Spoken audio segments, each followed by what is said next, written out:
Bonjour. Alors, aujourd'hui, petite vidéo. J'avais envie de parler de livres et non pas de parler de lecture parce que je lis d'une manière très lente. Je lis très lentement en ce moment et je lis plusieurs livres en même temps et j'en lis pour le travail. Donc j'ai rien véritablement à présenter. J'ai beaucoup d'idées de vidéos sur des revues lecture, j'ai envie de parler de certaines autrices dont j'ai peut-être pas forcément encore beaucoup entendu parler sur les réseaux. Mais tout ceci viendra en temps et en heure lorsque j'aurai le temps de me consacrer à la lecture de plusieurs ouvrages et que j'aurai le temps de structurer, de prendre des notes sur mes lectures et de faire les choses de manière qualitative. Donc je me suis dit, aujourd'hui on va pas parler de littérature, on va pas parler de lecture en soi, mais on va plutôt parler de livres que j'ai envie de lire, encore une autre dimension différente de la lecture. Et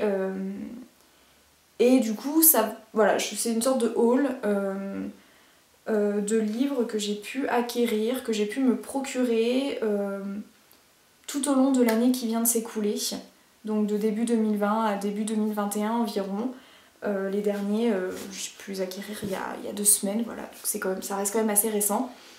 Alors c'est pas tous les livres évidemment, je vous montre pas tout, parce que là c'est uniquement les livres que j'ai pu acquérir et qu'en plus je n'ai pas encore lu et que j'ai envie de lire dans les mois qui vont venir. C'est donc un mélange entre un haul et une sorte de revue pile à lire, même si je fonctionne pas du tout avec des piles à lire, c'est pour ça que j'ai un peu de mal avec le concept, parce que bon, moi voilà, je sais pas, je me procure des livres, je les mets dans ma bibliothèque et puis soit je les lis tout de suite, soit je les redécouvre plus tard, lorsqu'ils sont plus en adéquation avec ce que j'ai envie de lire dans le moment. Voilà, du coup ce que j'ai envie de présenter aujourd'hui, parce que voilà, après une petite excursion dans ma bibliothèque, je me suis dit, ah bah tiens, tous ces livres-là, effectivement, ils sont en adéquation avec les thématiques que j'ai envie de découvrir, que j'ai envie de fouiller un petit peu ces derniers temps, ou que j'avais envie de fouiller un petit peu l'année dernière et que j'ai mis un petit peu de côté pour diverses raisons. Donc c'est parti, je vais vous expliquer un petit peu tout ça. Ah oui, et puis il y a aussi une chose que je voulais ajouter par rapport au haul, à toute cette dimension-là. En fait, moi j'aime bien regarder les vidéos où les gens parlent de livres qu'ils ont envie de lire, parce que je trouve que dans l'idée d'avoir envie de lire quelque chose, il y a quand même un lien un petit peu intime qui se dévoile entre le lecteur et l'objet livre et le lecteur et le texte, déjà. Dans le fait d'avoir envie de lire un texte, d'avoir envie de le découvrir, d'avoir envie d'aller à sa rencontre du moins, et j'aime bien en fait, voilà, j'aime bien, je trouve que ça dit quand même un petit peu plus sur l'identité de lectrice et de lecteur, et je me suis dit que ça pouvait être intéressant. Donc c'est parti. Alors, le livre que j'ai acquis le plus récemment, c'est Mademoiselle Haïssé. Donc c'est un livre que je n'ai pas cherché, qui est venu à moi dans une librairie. Je suis tombée dessus un petit peu par hasard et ça concentre énormément de choses que j'aime en littérature. C'est un roman. C'est pas un roman justement, puisque ça s'appelle Lettres à Madame C, et en fait c'est un ensemble d'échanges épistolaires, des lettres rédigées par Mademoiselle Haïssé, qui est une jeune femme originaire de Constantinople qui, lorsqu'elle était enfant, à la fin du XVIIe siècle, elle a été vendue à un diplomate français. Elle a donc ensuite été élevée en France. Alors, j'ai pas encore lu l'introduction, la préface plutôt, qui doit nous en apprendre un petit peu plus sur ce personnage qui était Mademoiselle Haïssé. Je pense qu'il y a beaucoup de choses à en savoir avant de se laisser aller à la lecture de ces lettres. Mais tout ça m'a intriguée. Moi en fait j'aime beaucoup les échanges épistolaires déjà. La première fois que ces lettres ont été publiées, en tout cas je me souviens, c'était à la fin du XVIIIe siècle. Et c'est un recueil d'échanges épistolaires qui a été plébiscité par les frères Goncourt et par Sainte-Beuve, entre autres, au XIXe siècle. Autre livre que je me suis procuré il y a pas longtemps, c'est Sonietchka de Ludmila Ulitskaya. C'est un livre d'une autrice russe, donc j'aime la littérature russe, j'ai envie de lire des autrices. Donc voilà, je l'ai pris, et en plus il a un avantage, c'est qu'il est très court, et que pour quelqu'un qui en ce moment lit très lentement comme moi, eh bien j'aime bien en fait parsemer mes différentes lectures de courts romans, de nouvelles ou alors de recueils de poèmes aussi, parce que ça me permet d'avoir la sensation de terminer parfois des lectures et d'aboutir, oui, de lire des textes en fait en intégralité en un temps record, alors que je peux passer des jours et des jours sur d'autres textes un peu plus longs. Alors après, j'ai pas du tout fait l'effort de trier ces livres, donc je réfléchis un petit peu à dans quel sens je vais vous les montrer, parce qu'il peut y avoir des liens les uns avec les autres. Alors on va finir, bon, finissons sur la littérature russe. Donc, hop, Vivre dans le feu, les confessions de Marina Tsvetaeva, chez Robert Laffont. Pour le coup, c'est une édition assez vieille, pour le coup je l'ai achetée d'occasion, je suis pas sûre qu'on puisse la trouver encore neuve, et édition qui date de 2005 ici. Alors moi j'aime bien le côté un peu kitsch de la couverture, je la trouve belle. Et bon bah voilà, ce sont les confessions de Marina Tsvetaeva. Moi je la connais majoritairement pour ses poèmes en fait, parce que je n'ai lu pour l'instant que ses recueils de poèmes, que j'ai beaucoup aimé. D'ailleurs j'aimerais bien un jour faire une vidéo où je lis quelques poèmes, ça serait une bonne idée. J'aime tout ce qui est écrit, journaux, écrit intime. J'aime vraiment en fait lire ce genre de texte de la part d'écrivains ou d'écrivaines que j'admire. Et je suis toujours intéressée par ce type d'écriture, même si je sais que c'est une écriture qui est imparfaite, parce qu'il y a des choses qui sont brouillons, parfois qui ne sont pas terminées. Mais moi ce que j'aime c'est voir justement la pensée en mouvement, et voir même l'identité de la personne en mouvement, et je trouve ça absolument fascinant. Donc ça c'est quelque chose que je vais lire. Alors je pense pas le lire d'une traite, je pense que c'est quelque chose que je vais échelonner un petit peu dans le temps, parce que de toute manière c'est découpé en fonction de différentes thématiques en fait à l'intérieur du livre. C'est construit un peu suivant l'autobiographie de Marina Tsvetaeva, donc on a ce qui s'appelle Premier pas, le départ de Russie, et je pense que je vais lire les choses de manière peut-être entrecoupée de relecture de ces recueils de poèmes, ça pourrait être sympa, et ça, voilà, il y aura sans doute une vidéo consacrée à cette autrice, parce que ça serait l'occasion. Mais donc j'attends de venir à bout de ce petit pavé que je me suis procuré il y a déjà quelques mois, je crois que c'était au mois de décembre. Et depuis je ne l'ai jamais rangé dans ma bibliothèque parce que j'aime beaucoup l'avoir sous les yeux.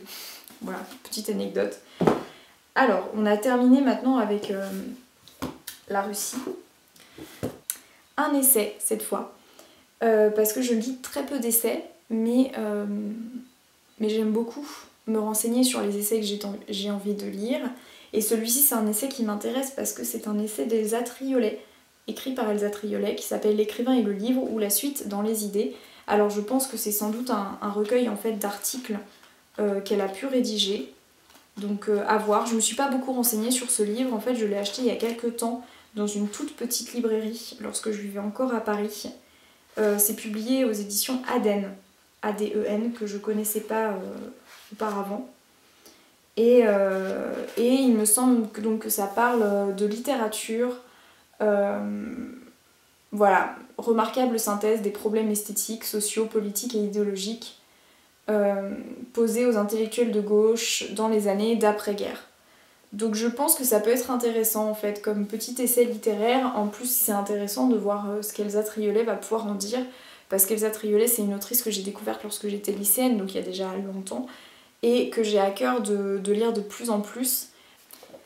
Un autre essai, c'est Le rendez-vous iranien de Simone de Beauvoir de Shala Shafik, qui est une autrice et sociologue iranienne qui vit en France depuis le début des années 80, depuis 1982, il me semble, si je me trompe pas, mais il me semble que c'est ça. Donc ça, ce livre, je l'ai acheté au salon Maghreb-Orient des livres qui se tient à Paris chaque année, que moi j'ai découvert seulement il y a 2 ans, et l'année dernière je m'y suis rendue en février il me semble. Alors cette année, il me semble qu'il est plus tard dans l'année, il me semble qu'il est programmé au mois de juillet, mais de toute manière vous pouvez les trouver sur les réseaux sociaux, sur Instagram notamment. Je sais qu'il y a un compte Instagram de ce salon. Vraiment c'est un super endroit où vous allez pouvoir faire le plein de littérature. Alors j'ai lu aucun autre de ses travaux, j'ai juste écouté une ou deux interviews qu'elle a pu donner. Une femme qui m'a beaucoup intéressée, notamment sur sa manière de parler de ce que c'était qu'être chercheuse et de parler de l'écriture lorsque l'on fait de la recherche. Je me le suis procuré parce que nous devions voyager en Iran durant l'année 2020, ce qui évidemment n'a pas pu se faire, mais je m'étais constituée une sorte de petite pile, pour le coup, une sorte de petite pile à lire qui devait m'accompagner avant, pendant et après le voyage. Comme ça ne s'est pas fait, et j'ai mis cette petite pile de côté. Il part de la traduction en persan du deuxième sexe et de l'influence que cet essai a pu avoir en Iran. Et ça permet aussi du coup de traiter des questions politiques et sociales, culturelles et religieuses de l'Iran. Autre ouvrage qui fait partie de cette pile à lire consacrée à l'Iran, c'est un ouvrage ici de Negar Javadi, qui est une autrice aussi iranienne, qui est aussi arrivée en France à la suite du régime instauré par Khomeini en Iran. Donc pareil, dans les années 70-80 en fait. Et ça c'est le premier roman qu'elle a publié, parce qu'elle en a publié un deuxième depuis, qui est assez récent, je me souviens plus du titre.